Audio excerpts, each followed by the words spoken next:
Hello everyone. This is going to be a quick look at the first 10 chapters of Candide. It is by no means a comprehensive look, I would never claim that, as it says, an introduction overview, and not of everything. There are a lot of opportunities to write about this piece and to discuss in blogs things that aren't mentioned here, but I did want people to have a good sort of baseline, or at least some ideas to jump off from. To that end, we'll go through, and this PowerPoint will be attached to the video when it's uploaded.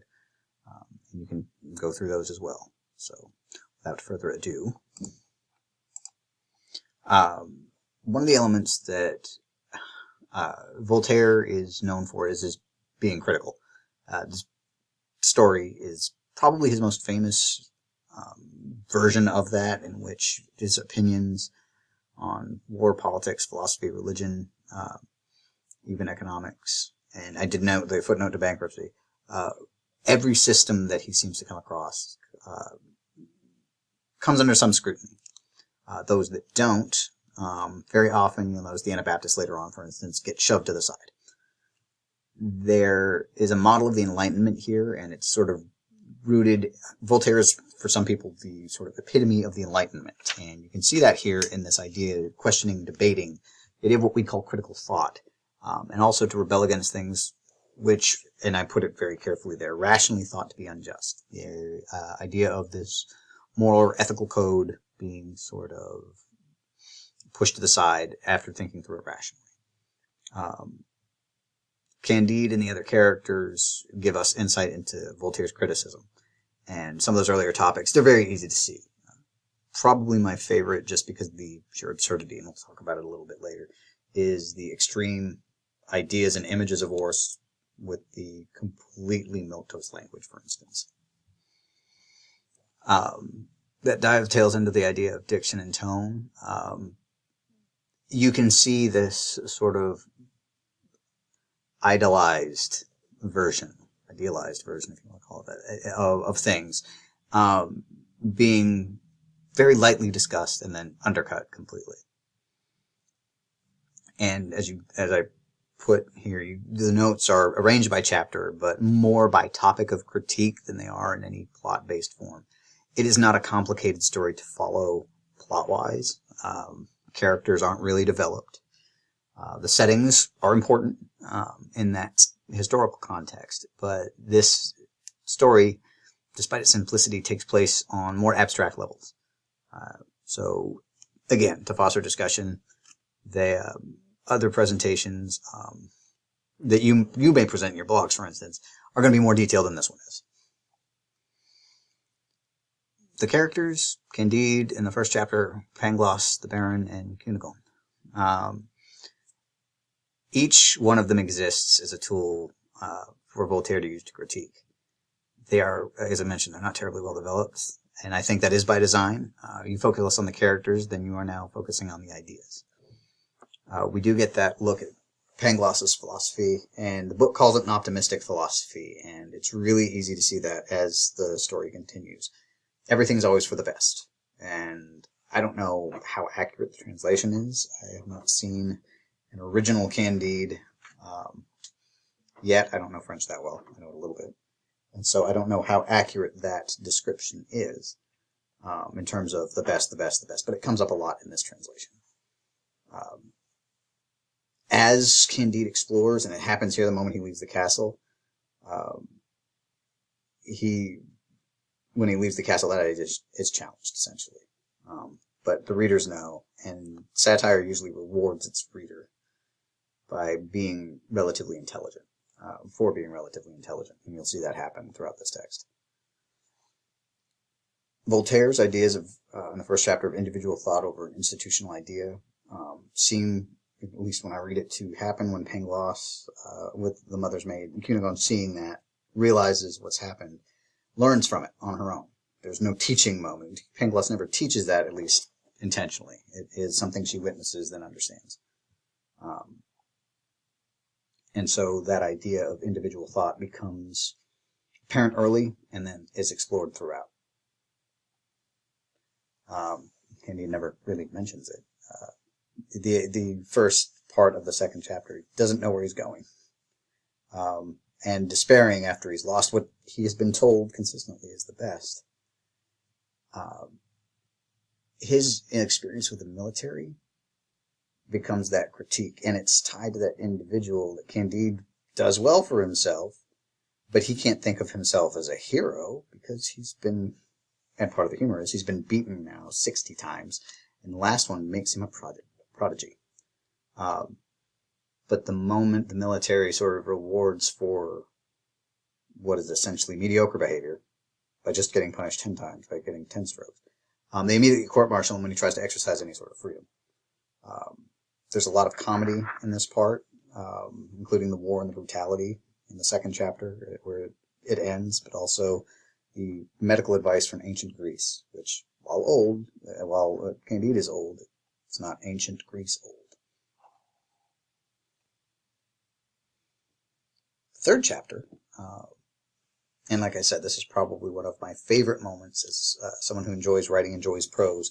You see Candide lift up this almost glorious description of battle. It's light and beautiful tone, but there is also sort of contradictory phrases. I note that my favorite is heroic butchery. This idea of war being heroic, but the reality of it being something completely different is a strong theme throughout the book. The editor points this out in introductory material. Should you read that? I do recommend it. It's a pretty good intro. But they point out that forces the reader to face these challenges. Later on, we get descriptions of what happens from Pangloss and Cunegonde as those two characters meet whatever fate they've met. Pangloss specifically has a very matter-of-fact way to describe some pretty horrible things. Christianity gets critiqued, except Jacques, who's an Anabaptist. The book's note mentions that they, when given the opportunity to be free, settle. The book says, hey, this follows Voltaire's philosophy. But also you get somebody in Jacques who follows what Christianity says it's supposed to be, whereas the others take on a more judgmental tone.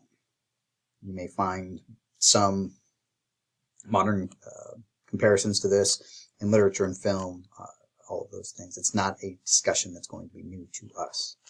It probably wasn't then, to be fair, which is why it's not mentioned as such a big deal. It's, oh, we went to this place full of Christianity and they weren't acting Christian-like. We do meet Pangloss at the end in a very horrible way, and it's kind of fun that Pangloss is dying, and Pangloss was Candide's he thought the world of Pangloss, and the only thing he's worried about is Cunegonde. The other part of it that's relatively humorous is the sexually transmitted disease and the way they put it, the genealogy of the disease becomes a critique of society and how society doesn't follow its own norms. And that Pangloss may not be the morally upright citizen that we thought he was. We do find out that Cunegonde was killed, along with all of her family, in the attacks on the castle. And Candide reacts very overtly emotionally, very dramatically. He faints. Happens a lot. The one person who's able to save Pangloss is Jacques, who also is able to debate and offer an opposing viewpoint to Pangloss's philosophy, though that gets cut relatively short. The love and ideal reality that I mentioned in that sort of subpoint is something to keep in mind, because we do have, again, the reality of something faced with the idea of something. That romantic love that Candide feels for Cunegonde is immediately set against the disease that Pangloss got through the act of love, the sexual act. So Voltaire does consistently pair those two ideas, two things together, those two opposing elements. We then get the storm and the shipwreck. And for me, the biggest thing was we have had a lot of thoughtful people and a few selfish people, but none that really stood out until Jacques dies. They get their comfort at the expense of the nice people. Again, I think part of this is Candide is representative of the reader in some ways, but also in general people that tend to if they're going to believe that sort of philosophy, that optimistic philosophy, or have a very optimistic viewpoint that is based on being ignorant, based on being naive, it is slowly going to get chipped away. And we see that start happening with Candide. He starts asking questions about it. The other event prompted the text is the earthquake. And you can watch them wonder, what has happened? Is this the best thing? Is this the best thing? And now, rather than saying it is the best thing, they're asking the question. They are then caught by the Inquisition, and the officer who catches Pangloss debates him, catches him in a very, I won't say simple trap, but it's relatively simple. I don't think anybody reading this piece in this class, or at the time especially, are going to think, no, don't know what's going to happen here. It was a trap that Pangloss fell into. And so they are sent off to die. Well, Pangloss is sent off to die. Candide gets something else. We get severe punishments. Candide is flogged to the end of his life. That seems to happen a lot as well. Whereas Pangloss is hung. Candide despairing. At all of these things, again, we've gotten this philosophy. And now the philosopher himself, the one who has been espousing these ideas, is dead. He doubts the perfection of not just the situation he was in, but the world he was in. For a lot of people, like I mentioned there, it's really too late for that. It should have happened earlier, because he's had a pretty bad go of things. We do meet the old woman, bringing him to a place of rest. Again, an act of kindness. And so we had Jacques, who is now dead, and now we have an old woman. Jacques doing it out of kindness, out of a Christian heart, and now we get this old woman. No idea why. Candide seems to trust her. We meet Cunegonde, and from that meeting we get Cunegonde's story after he tells her. There are a lot of critiques and comments. This is probably, if you're going to explore a chapter for your blog, this is probably where I'd go if you're going to talk about a critique that Voltaire makes. There are, even if I spent 75 minutes of a class lecture doing this, it would not be enough to cover everything in here. Some big ones are Non-Issachar and the Grand Inquisitor. Both are stereotypes of the time. Critiques also point out the extremes of those stereotypes and how they're treated. The Grand Inquisitor is supposed to be a devout Catholic, and yet he is the one who is lusting very specifically after Cunegonde, a priest, a member of the church. Celibacy is one of those sort of hard, fast rules that are broken. Don Issachar fits a lot of the stereotypes of Jewish people at the time. And the deal that they strike is after Don Issachar is sort of like forced to make a deal. We start getting Cunegonde now attacking Pangloss's view. And as I mentioned, it develops into a motif. The idea of that motif, something that keeps coming up, some idea that keeps happening. Pangloss's idea slowly gets whittled away in the first 10 chapters of this text. Which leads to some of the better action in the book, as Candide kills both of them, which sends both Candide and Cunegonde into hiding along with the old woman. This is a good point to note at which Candide is becoming more self-aware, admitting that he loves Cunegonde, and that the trials that he has experienced are enough to have made him change. There was no perfect, I'm in a perfect place, I am in a perfect situation. I have gone through some real bad stuff, and yes, I'm not the soft young person you knew before. And then they move from Europe, and they start going outside of Europe. Again, expanding that worldview. They know they need to get out of there because, to be fair, he's killed a very high-ranking Spanish official. Spanish church official, excuse me. That's not great. Another little stab at Christianity, in that the gold was stolen by a Franciscan monk, but it also highlights their ineptitude because he was here longer than we were and went into our room twice. The bulk of the satire comes with the army and its target. While there is a political reason, and the event did happen, Jesuits are Catholic missionaries, and this fleet is being prepared to go deal with them. The book tells you